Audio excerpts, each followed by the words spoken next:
لائیں کہیں کہ ہمارا رب اللہ ہے، پھر اس پر جم جائیں۔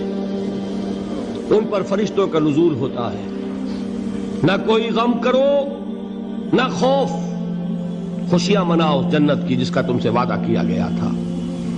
اللہ کی ربوبیت پر اطمینان جب انسان کو ہو جاتا، میرا رب اللہ ہے، ربی اللہ، انسان کے لیے نہ کوئی کھٹکا، نہ کوئی خطرہ، نہ کوئی خوف، نہ کوئی حزن۔ جو کچھ ہو رہا ہے کس کے اذن سے ہو رہا ہے؟ اللہ کے اذن سے۔ اللہ کے اذن کے بغیر پتا تک نہیں ہلتا۔ یہ کوئی اندھا بہرا مادہ نہیں ہے جس سے مجھے کوئی خوف ہو۔ اندھا بھینسا چلا آ رہا ہو اس سے تو ڈرنے کا ہر انسان کو ڈرنا چاہیے، نہ معلوم کس کو ٹکر مار دے۔ لیکن نہیں، اس کائنات کو چلانے والا ایک سمیع و بصیر خدا ہے، وہ جو میرا دوست ہے، میرا ولی ہے۔ اللہ ولی الذین آمنوا یخرجہم من الظلمات الی النور۔ اللہ اہل ایمان کا ولی ہے، ساتھی ہے، پشت پناہ ہے، مددگار ہے، حمایتی ہے۔ بتائیے جسے یقین ہو جائے کہ اللہ میرا مددگار، اللہ میرا محافظ، اللہ میرا پشت پناہ، اللہ میرا حمایتی، اس کے لیے کوئی خوف ہوگا؟ اس سے کوئی ڈر ہوگا؟ میں مثال دیا کرتا ہوں ایک بہت سادہ، پنجاب کے دیہات کی۔ وہ بڑا چودھری ہے اور کوئی غریب کسان ہے۔ اس غریب کسان کے جانوروں کو ہر وقت اندیشہ ہوگا چوری کا، کوئی میری بھینس کھول کر نہ لے جائے، کوئی میرا بیل کھول کر نہ لے جائے۔ لیکن جس کے بارے میں یہ سب کو معلوم ہو کہ وہ جو بڑا چودھری ہے وہ اس کا دوست ہے، اس کی بچیا کو کوئی خوف ہوگا؟ اس کی بھینس پر کوئی ہاتھ ڈالے گا؟ اسے کوئی اندیشہ ہوگا؟ نہیں۔ کیوں؟ کہ وہ بڑا چودھری، بڑا اس کا یہاں کا سردار، جاگیردار، سب کو معلوم ہے وہ میرا دوست ہے، کوئی میرے خلاف اقدام نہیں کر سکتا۔ اس دنیا میں یہ چھوٹی سی بات اگر آپ کے دلی اطمینان اور سکون کا باعث بن سکتی ہے تو ذرا تصور کیجئے۔ میں لفظ تصور استعمال کروں گا صرف اس لیے کہ اس کا ہم جس کو کہتے ہیں ادراک اور شعور کر نہیں سکتے، اگر کے ساتھ کر سکتے۔ اگر یقین ہو کہ اللہ میرا مددگار اور یقین ہو کہ اللہ ہر آن میرے ساتھ ہے، پھر کوئی خوف؟ کس کا خوف؟ کوئی شے اللہ سے بالا تر ہے؟ کوئی قوت اس سے زیادہ طاقتور ہے؟ کوئی اس کے ارادے کو بدلنے والا ہے؟ کوئی اس کی مشیت کے آڑے آنے والا ہے؟ یہی بات ہے جو حضور نے فرمائی۔ یہ ایمان کا حاصل ہے لب لباب، کہ دیکھو اچھی طرح اس بات کو ذہن نشین کر لو، اگر تمام انسان مل کر تمہیں کوئی نقصان پہنچانا چاہے نہیں پہنچا سکتے، مگر جو کچھ اللہ نے لکھ دیا ہو، اور تمام انسان مل کر تمہیں کوئی نفع پہنچانا چاہے نہیں پہنچا سکتے، مگر وہ شے جو اللہ نے طے کر دی۔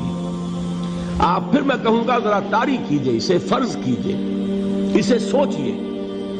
اگر اس حدیث پر ہمارا دل ٹھکا ہوا ہو تو کسی سے ڈر ہوگا؟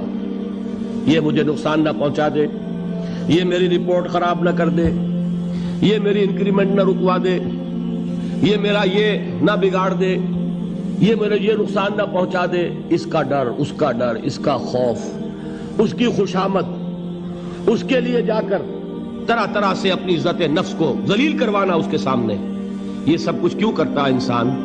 جب سمجھتا ہے کہ اس کے ہاتھ میں میرا کوئی نفع ہے، اس کے ہاتھ میں میرے لیے کوئی ضرر ہے، یہ مجھے کوئی غضب پہنچا سکتا ہے، یہ مجھے کوئی نقصان پہنچا سکتا ہے، یہ میرا کوئی کام بنا سکتا ہے، یہ میری کوئی ضرورت پوری کر سکتا ہے، اسی کا نام شرک ہے۔ جہاں آپ نے یہ سمجھا کہ غیر اللہ کے اندر کوئی طاقت موجود ہے، وہی شرک ہے۔ بتوں سے تجھ کو امیدیں، خدا سے نومیدی، مجھے بتا تو صحیح اور کافری کیا ہے؟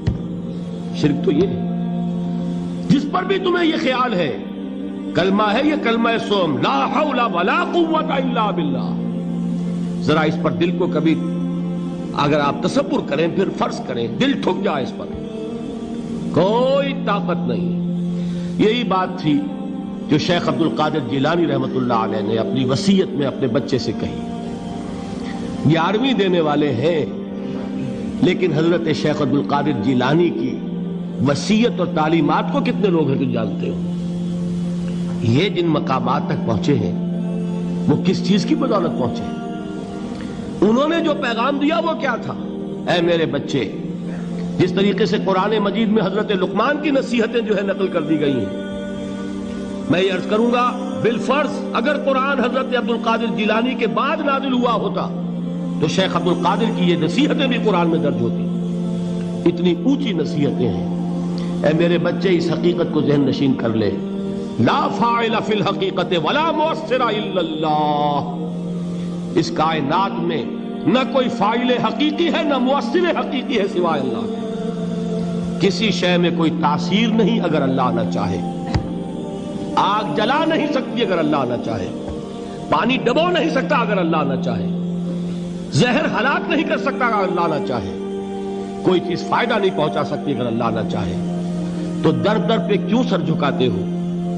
در در پر کیوں جبیں سائی کرتے ہو؟ سب کے سامنے کیوں ہاتھ پھیلاتے ہو؟ ایک اللہ سے مانگو. ایک اللہ کے سامنے زمین پر اپنی جبین رکھو. لا فاعل فی الحقیقت ولا مؤثر الا اللہ. نظر آتا ہے ہمیں کہ پانی پیاس بجھا دیتا ہے. پیاس بجھانے کی صلاحیت پانی میں نہیں ہے، اللہ کے اذن سے. کھانا بھوک مٹا دیتا ہے، بھوک مٹانے کی صلاحیت کھانے میں نہیں ہے، اذن رب میں. دیکھیے یہی یقین تھا. حضرت موسیٰ علیہ السلام کا واقعہ یاد کیجئے. سامنے سمندر آ گیا ہے، قوم دیکھتی ہے پیچھے کہ گرد و غبار کا طوفان ہے. معلوم ہوا کہ فرعون اپنے لشکر سمیت آ گیا ہے. لشکر جب چلتا تھا تیز رفتاری کے ساتھ تو گرد و غبار کا جو طوفان اٹھتا تھا اس کا تصور کیجئے. اور لمحہ بلمحہ وہ قریب آ رہا ہے. پوری قوم نے کیا کہا؟ اے موسیٰ انا لمدرکون، اے موسیٰ ہم کو پکڑے گئے. قرآن مجید نے تو یہاں وہ باتیں نہیں لکھی ہیں، لیکن تورات میں یہ درج ہے کہ بنی اسرائیل جھگڑنے لگے، دست و گریبان ہو گئے موسیٰ کے ساتھ. موسیٰ ہمیں یہاں مروایا لا کر، اس سے تو ہم ہی بہتر تھے. وہاں کھانے کو ملتا تھا، زندگی تو تھی، بیگار ہم کر رہے تھے، موت تو نہیں تھی. اب جو کچھ ہوگا اس کا تصور کرو، جس طریقے سے ہمارے ٹکڑے اڑائے جائیں گے. تو لڑ رہے ہیں حضرت موسیٰ علیہ السلام سے. یہ تورات کی تفصیل ہے. قرآن میں صرف اتنا آیا ہے، پریشان ہو کر انہوں نے کہا انا لمدرکون، موسیٰ ہم تو پکڑے گئے. اس وقت موسیٰ کا جواب کیا ہے؟ کلا ان معی ربی سیہدین. نہیں، میرے ساتھ میرا رب ہے، وہ راستہ دے گا. بتائیے کہاں راستہ نظر آ رہا ہے؟ یہ ہے ایمان بالغیب. راستہ نظر نہ آئے تب اللہ پر یقین ایمان ہے.